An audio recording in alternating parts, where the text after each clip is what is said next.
초월, 인식이나 경험의 범위 밖에 있는 것으로 그 전형은 신이라 불리는 단어입니다. 룬테라 세계에서도 초월적인 능력을 지닌 존재들이 있었죠. 고대 슈리마 제국에서 행해진 초월 의식을 통해 강대한 힘과 능력, 불멸에 가까운 육체를 가지게 된 존재들.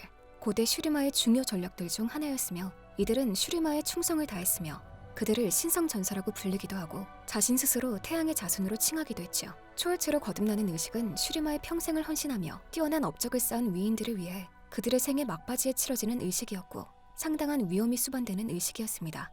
나서스는 초월의식의 대상자로 결정되기 오래전부터 누구나 알아주는 수재였는데 남다른 학구열로 10살이 채 되기도 전에 슈리마의 역사와 철학의 고전을 외우고 비평했을 정도였죠. 한편 동생 레넥톤에게서는 형과 같은 열정을 찾아볼 수 없었습니다. 따분한 일이라면 질색을 하는 레넥톤은 동네 아이들과 싸움을 벌이고 다니기 일쑤였죠. 그래도 형제는 우애가 돈독했고 늘 함께였죠. 성년이 된 나소스는 명문학교 입학생으로 발탁되었습니다. 제국 최고의 교수진 밑에서 공부한 그는 군사 전력과 병참에 대한 남다른 이해로 사상 최연소 장군이 되었죠. 뛰어난 군인이기도 했지만 실제 교전보다는 전략 수립에 특히 천재성을 발휘했죠. 자신의 책무에 대한 통찰력을 지녔으며 깊은 배려심으로 병사들이 제때 충분한 보상을 받고 공정하게 대우받을 수 있도록 끊임없는 관심을 기울였습니다. 이러한 모습을 본 병사들은 하나같이 그에게 존경을 표했죠. 아니나 다를까 동생 레넥톤 역시 군에 입대하여 나소스의 지휘 아래 유능하고 믿음직한 전사로 활약하며 높은 자리에 올랐습니다.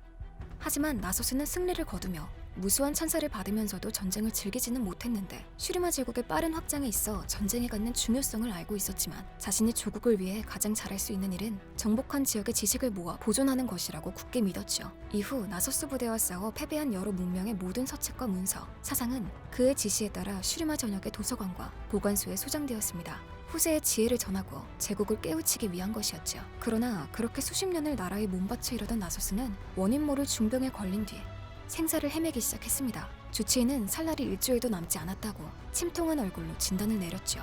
백성들은 모두가 사랑한 제국의 가장 밝은 별, 나소스를 기리며 시리에 빠졌습니다. 슈리마 황제는 태양의 사제단에게 나소스의 업적을 태양 원판 앞에서 저울질해달라고 손수 부탁했죠. 만약 나소스가 슈리마를 위해 헌신하며 이런 업적이 초월체로 거듭나기에 충분하다면 나소스는 불멸의 존재로 다시 태어날 수 있었죠. 다음날 사제들은 나소스가 초월의 축복을 받기에 충분하다고 알렸고 나소스는 허약한 상태였지만 당장 초월 의식을 치러야 했습니다.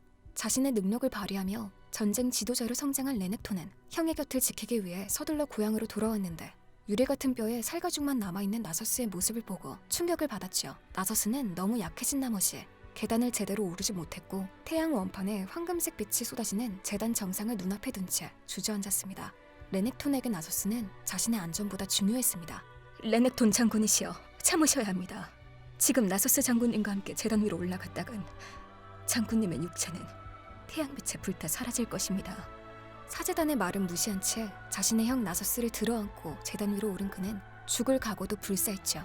하지만 예상과는 달리 그의 육체는 불타지 않았습니다. 태양빛이 가시자 한 명이 아닌 두 명의 신성 전사가 나타난 것이었죠. 두 형제 모두 살아남아 초월할 자격을 얻은 것이었습니다. 나소스는 개의 머리와 거대한 몸을 가진 지혜와 힘의 화신이 된 채 서 있었고 레넥톤은 악어의 형상을 한 근육질의 거인이 되어 있었죠. 나소스는 필멸자로서는 상상도 못할 비범한 힘을 갖게 되었습니다. 오래도록 공부하고 사색할 수 있게 된 것은 초월의 가장 큰 이점이었죠. 자신에게 새로운 사명과 삶을 준 초월 의식에 감사했지만 그는 몰랐죠. 이 초월 의식이 결국엔 엄청난 저주가 될 것이라는 사실을 말이죠. 나소스에게 지혜의 힘이 깃든 것처럼 레넥톤에게는 육신의 힘이 깃들었는데 온전한 힘을 갖진 못했습니다. 힘을 사용할 때마다 파괴 본능이 앞섰고 이내 자신에게 맞서는 모든 일을 무자비하게 학살하고 모든 건물과 책들을 파괴했죠. 이를 본 나소스는 경악을 금치 못했고 결국 두 형제는 폐허해서 서로에게 무기를 겨누었죠. 태어나 처음 있는 일이었습니다. 분노와 실망에 가득 찬 나소스의 눈빛을 보고 나서야 레넥톤은 야만적인 충동이 누그러졌죠. 그리고 수치심에 발길을 돌렸습니다. 이후 슈리마 제국에 저항하는 이케시아와의 전쟁에 참전한 형제는 끔찍하고도 공허한 전쟁 속에서 서로를 의지하고 도우며 승리를 쟁취해 나갔죠. 하지만 아지르 황제의 초월이 참혹하게 끝났을 때 나소스와 레넥톤은 수도에서 멀리 떨어진 곳에 있었습니다. 서둘러 돌아왔을 때 이미 늦어버린 후였죠. 형제는 수없이 많은 슈리마인의 시체 위에서 아지르를 배신하고 사악한 에너지의 소용돌이가 된 제라스에게 맞섰지만 그를 죽일 순 없었습니다. 그동안 자신이 행한 학살에 대한 참여였을까? 분노에 휩싸인 레넥톤은 제라스를 붙잡아 도시 밑에 있는 황제의 능 안으로 끌고 들어간 뒤 나서스에게 입구를 봉하라고 외쳤습니다. 나서스는 절실한 심정으로 다른 방법을 떠올리려 안간힘을 썼지만 결국 대안을 찾을 수 없었고 그는 비통한 마음으로 동생과 제라스를 한없는 어둠 속에 영원히 가두고 말았습니다. 그렇게 대슈리마 제국은 황제를 잃고 멸망의 길로 향하게 되었습니다. 초월체들의 존재 이유가 사라졌으며 도시 오아시스에서 흘러나오던 치유의 샘은 메말랐고 기아와 죽음이 계속되었지요. 분열된 제국을 결속하려던 초월체들과 힘에 취해 싸움에 타락한 초월체, 바르킨들 간의 끊임없는 전쟁이 시작되었습니다. 자리에서 물러난 나서스는 가슴을 조이는 죄책감에 고통스러워했습니다. 텅 빈 채 서서히 모래 속으로 가라앉는 폐허 위를 걸으며 모든 것이 사라진 현실을 한탄했죠.